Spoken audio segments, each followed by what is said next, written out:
Bonjour, depuis cet été, les blogs sont en pleine effervescence. Vous avez certainement entendu parler des mesures transitoires pour les infirmiers en bloc opératoire. Vous souhaitez vous inscrire et réussir cette démarche, Europe Efficacité et l'Institut européen de formation en santé vous accompagnent. Petit rappel contextuel.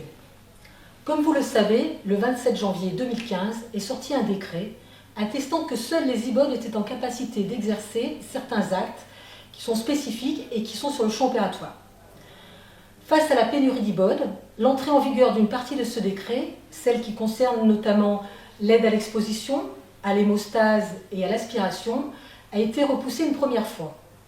Mais le décret sera applicable intégralement à partir du 1er janvier 2021. Afin que les blocs puissent continuer à tourner, un nouveau décret est paru le 29 juin dernier, autorisant les IDE à exercer ces 3 actes, et uniquement ces 3 actes, mais sous certaines conditions, les fameuses mesures transitoires. Ce dispositif est ouvert. Si vous pouvez faire attester par votre employeur que vous aviez, à la date du 30 juin 2019, une expérience d'au moins 1 an en équivalent temps plein en bloc opératoire, et que vous avez pratiqué ces 3 expériences, ces 3 activités de manière régulière, alors vous pouvez rentrer dans le dispositif des mesures transitoires et c'est parfait. Vous devez alors télécharger votre dossier sur le site de votre DRJ SCS. Ce dossier doit impérativement être retourné avant le 31 octobre 2019 par mail ou bien en recommandé sur votre région, par courrier. Attention, le contenu du dossier diffère d'une région à une autre, notamment dans la description de votre rôle lors d'une intervention, où vous devrez faire apparaître 1 ou 3 cas, 2 ou 6 pages, donc soyez vigilants en respectant les consignes qui vous sont données. Quelques conseils pour vous guider dans la rédaction de votre livret.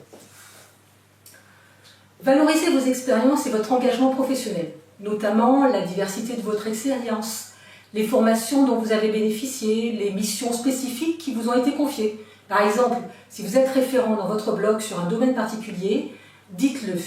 Si vous vous impliquez dans la démarche de gestion des risques de votre établissement, signalez-le.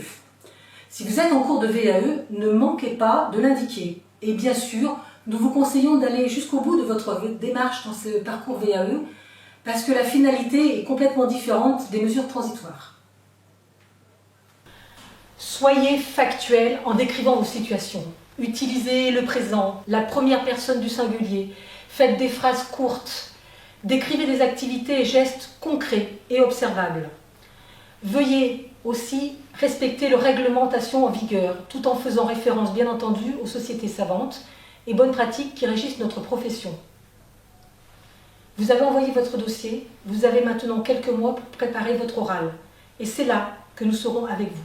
Pour optimiser vos connaissances, une formation en e-learning vous permettra de revoir tous les fondamentaux indispensables pour satisfaire à cette épreuve.